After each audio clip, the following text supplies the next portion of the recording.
La neige aura tenu 48 heures dans le sud-est de la France. Les routes sont ce soir dégagées. Un pilote fera partie de la commission d'enquête de l'accident de l'Airbus. Ceci répond à la demande des syndicats. Prière du vendredi sous haute surveillance à Alger, Osman Aïssani prend la tête du fils. La France s'apprête à lancer un satellite militaire. Il distinguera des objets au-dessous d'1 mètre.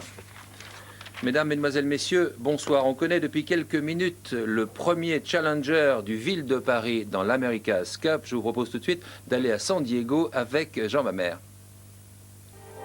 Quand les Américains vous organisent un tirage au sort, cela a un petit côté ringard, doublé de bon chic bon genre, que eux seuls savent mélanger.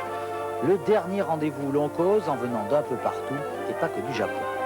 Tout cela dans le Yacht Club le plus fermé et le plus snob de toute la Californie, là où tout marin ou pêcheur au gros qui se respecte sur le territoire doit avoir sa photo ou une coupe à son nom.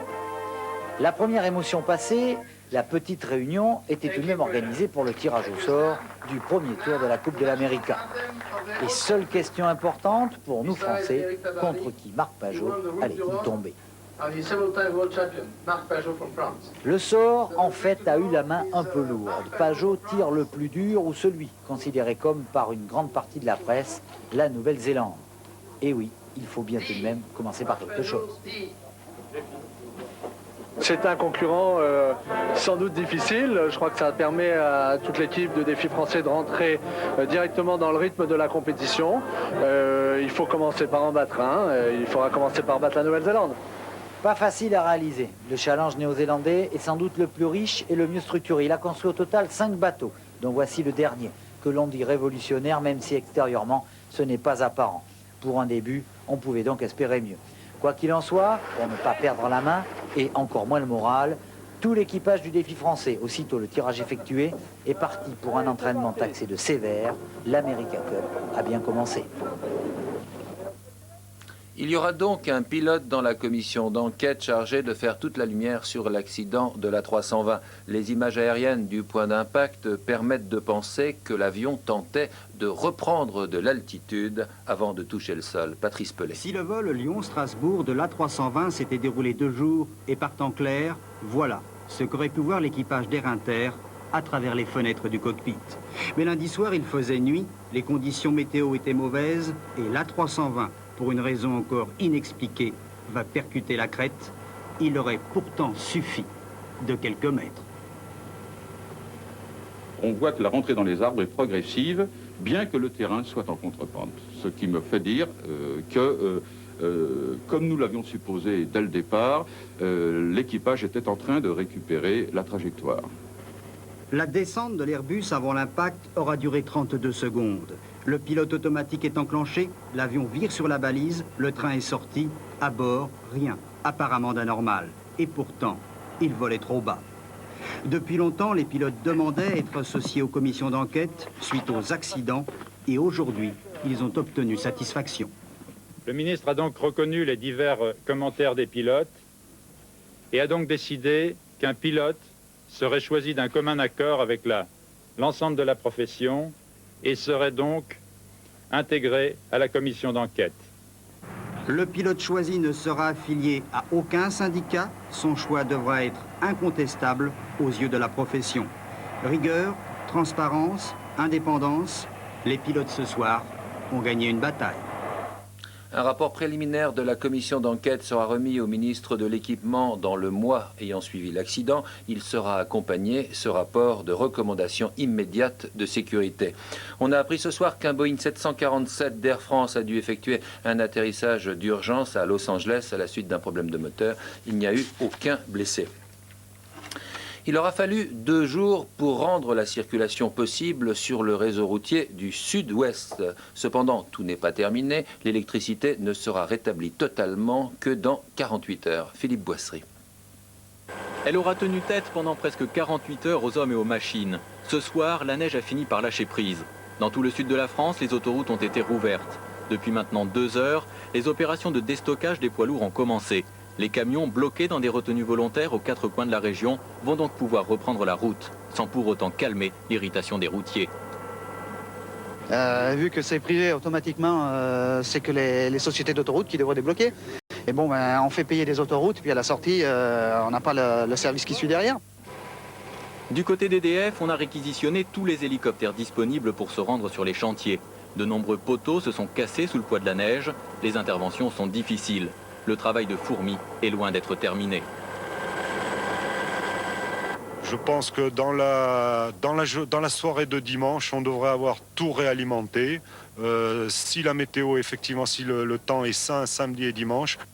En attendant, 40 000 foyers sont toujours privés d'électricité à l'heure qu'il est. La moitié d'entre eux devraient être réalimentés avant minuit. La vie risque donc d'être encore très difficile dans certains villages où la colère gronde.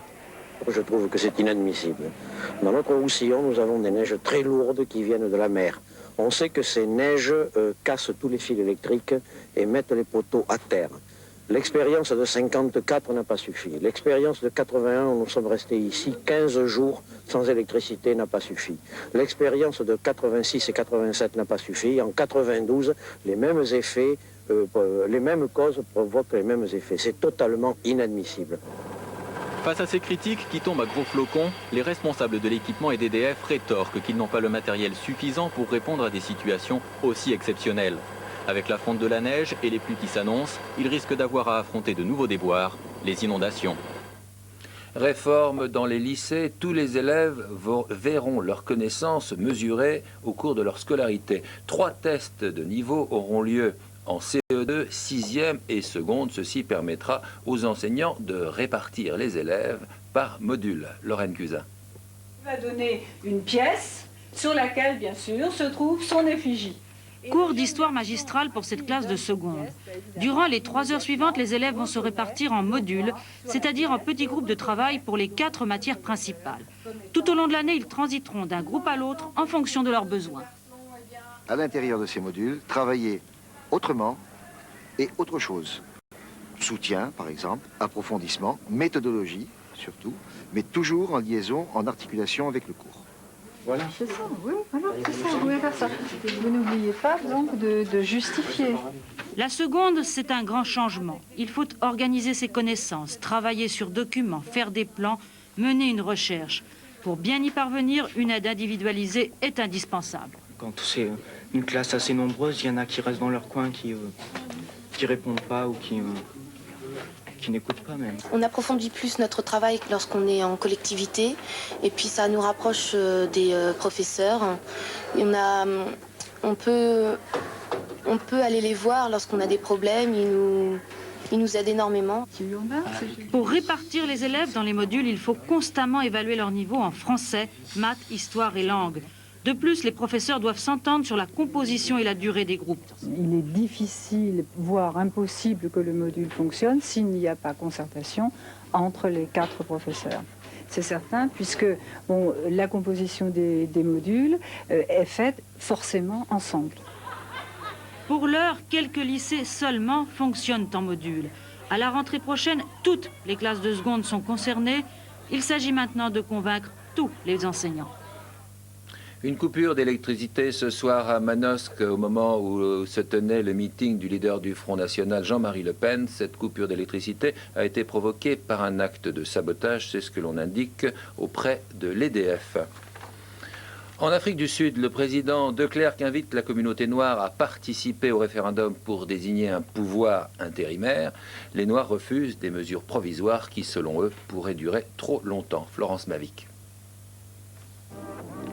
Côté façade, orchestre militaire, canonnade et vue imprenable sur le Cap. L'ouverture de la session parlementaire d'où sont exclus les Noirs s'est déroulée comme à l'ordinaire, réglée comme du papier à musique. Côté rue, chants, points levés et slogans habituels. Environ 20 000 partisans de l'ANC ont convergé vers le Parlement en réclamant la formation immédiate d'un gouvernement de transition non racial. Devant les 3 chambres du Parlement, le président Frédéric De Klerk a proposé que la communauté noire participe à un référendum sur la mise en place d'un gouvernement transitoire. Une avancée qui peut se transformer en impasse pour les Noirs. Ce gouvernement transitoire sera en effet soumis au contrôle du Parlement, dominé par la minorité blanche. En clair, les 5 millions de Blancs devront approuver toute mesure accordant droit et pouvoir politique aux 30 millions de Noirs. Frédéric de Klerk veut bien ouvrir la porte du pouvoir aux Noirs, mais il tient à rassurer la minorité blanche, très inquiète pour son avenir. Le nouveau dirigeant du FIS après l'arrestation d'Abdelkader Hachani sera Osman Aïssani. Il était jusqu'alors l'homme de l'ombre du FIS. À Alger, la prière du vendredi n'a pas donné lieu aux désordres attendus. Gérard Beaufils et Aimé Mayol sur place. Bellecour, un quartier d'Alger pour le recueillement hebdomadaire sous haute surveillance. En conséquence des décisions du gouvernement et des derniers arrêtés du préfet de la capitale algérienne, tout avait été organisé pour que la prière ne déborde pas l'enceinte de la mosquée. Attroupement interdit, circulation déviée, tout s'est déroulé dans le calme et sans incident.